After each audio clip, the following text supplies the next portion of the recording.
नीमच राजस्थान की सीमा से सटा पश्चिम मध्य प्रदेश का आखिरी जिला है। ये इलाका अफीम उत्पादन के लिए देश ही नहीं बल्कि पूरी दुनिया में मशहूर है।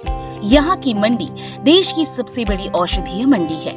यहाँ खरीदी बेची जाने वाली औषधीय फसलें दुनिया के बाजारों में अपनी धाक जमा रही है। नीमच जिले में नवाचार के साथ की जा रही अधुनातन और प्राकृतिक खेती से पैदा होने वाली कई फसलें दुनिया के बाजार में अपनी गहरी पैठ बना रही हैं। मध्य प्रदेश सरकार एग्रीकल्चर टेक्नोलॉजी मैनेजमेंट एजेंसी यानी आत्मा परियोजना के जरिए कृषि जैव विविधता को नीमच जिले में खासा बढ़ावा दे रही है। बीज, तकनीकी सलाह, प्रशिक्षण, संसाधनों की उपलब्धता और मार्केट लिंकेज करवाकर सरकारी अमला किसानों को आत्मनिर्भर और आर्थिक रूप से स्वावलंबी बना रहा है। पहले हम 4-5 फसल ही लेते थे साल भर की, और अभी हम आत्मा विभाग से जुड़ने के बाद अभी मैं करीबन 20 फसलें ले रहा हूँ, और 20 फसलें सारी अलग अलग ले रहा हूँ। तो उनमें मेरे को कम से कम 60-70% उत्पादन में और आमदनी में अपनों को फ़ायदा मिला है। अधिकारी खेत तक और घर तक आते हैं और हर चीज़ की एक एक जानकारी देते हैं और किसानों के फ़ायदे के लिए सोचते हैं। तो अब और क्या, सरकार तो इतना कर ही रही है, तो हमें तो फ़ायदा हो ही रहा है किसानों को।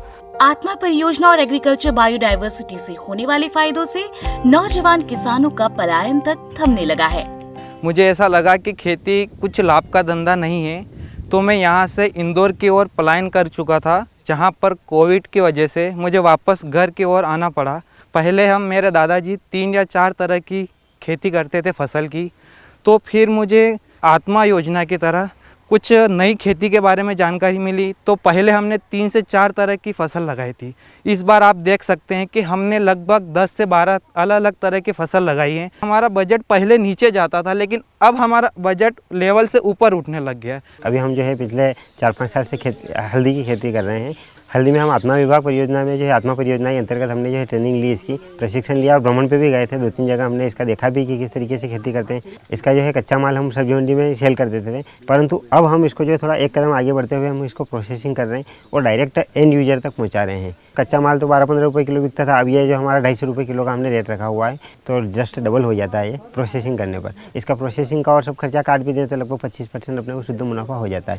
भाटखेड़ी के किसान जगदीश के खेत में भीषण गर्मी के दिनों में भी 10 तरह की खड़ी फसलें लहलहा रही हैं। कृषि की जैव विविधता से फसल चक्र और किसानों की आर्थिक स्थिति में क्या बदलाव आया, सुनिए खुद उन्हीं की जुबानी।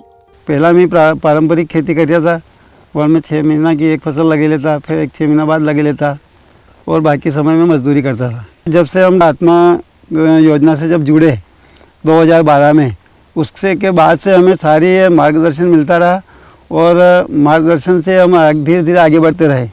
उन्होंने हमें बीज भी नए नए ला के दिलवाए और हमारा जो फसल है उसके मार्केटिंग की भी उन्होंने व्यवस्था करी। 10 साल पहला जो इनकम थी वह मात्र 2 लाख रुपया प्रति सारी ज़मीन की थी। अब आज कम से कम 20 लाख रुपया साल की इनकम है। दरअसल नीमच में देश की सबसे बड़ी मंडी है। यहाँ औषधीय फसलों के साथ कई अन्य तरह की फसलों के खरीदार, व्यापारी और किसान बड़ी तादाद में आते हैं। इस मंडी में किसानों की हर फसल का मार्केट आसानी से मिल जाता है, क्योंकि अन्य किसी मंडी में औषधि फसलों का विक्रय नहीं किया जाता है। तो कर्नाटक में भी कुछ क्षेत्रों में अश्वगंधा और ये बोते हैं, तो वो भी बेचने के लिए इसी मंडी में लाते हैं। नीमच में एक्सपोर्ट क्वालिटी की औषधीय फसलों के साथ अन्य तरह की फसलों का काफी उत्पादन होता है। यहाँ के किसान 100 से ज्यादा प्रकार की विविध फसलों की पैदावार ले रहे हैं। इनमें औषधीय, मसाला, तिलहन, दालें, अनाज, सब्जियां, फूल, फल, चारा और अन्य कीमती फसलें शामिल हैं।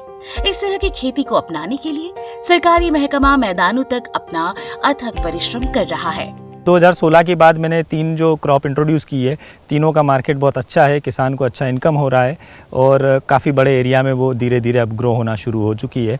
अभी एक क्रॉप और है मेरी जो मैं ट्रायल लूँगा इस बार खरीफ में, तो वो भी एक एक्सपोर्ट ओरिएंटेड क्रॉप है। उसका इंडिया में कोई कंजप्शन नहीं है, लेकिन एक्सपोर्ट बहुत अच्छा है, तो मैं इस बार उसका भी एक्सपेरिमेंट करने वाला हूँ। हमारे जो संस्थाएं हैं और हमारा जो कृषि विज्ञान केंद्र है और महाविद्यालय, उसके माध्यम से जो अच्छी गुणवत्ता का बीज आ रहा है, नई नई किस्मों का बीज आ रहा है, किसानों को दे रहे हैं, ताकि जो है वो किसान भी उससे उत्पादन लेने के लिए प्रोत्साहित हो रहे हैं, ज़्यादा उससे प्रयास कर रहे हैं।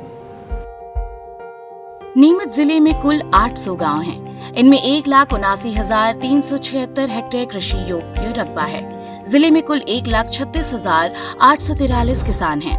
जिले में 65 से 71,000 हेक्टेयर में किसान बायोडाइवर्सिफाइड एग्रीकल्चर कर रहे हैं, यानी कुल रकबे के 35 से 40%। ये आंकड़ा बाकी जिलों की तुलना में सर्वाधिक है।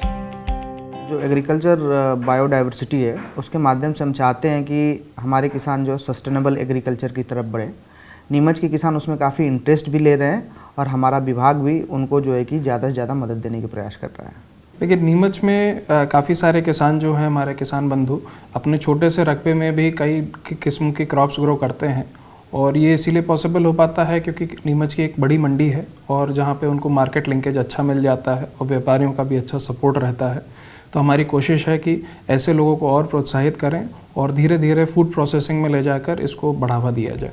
यकीनन खेती में जैव विविधता किसानों की आर्थिक प्रगति का सबसे सशक्त जरिया साबित हो रहा है। ऐसे में नीमच जैसा बेहतर प्रबंधन और मार्केट लिंकेज सोने पर सुहागा है। नीमच ने प्रदेश के किसानों को एक नई राह दिखाई है।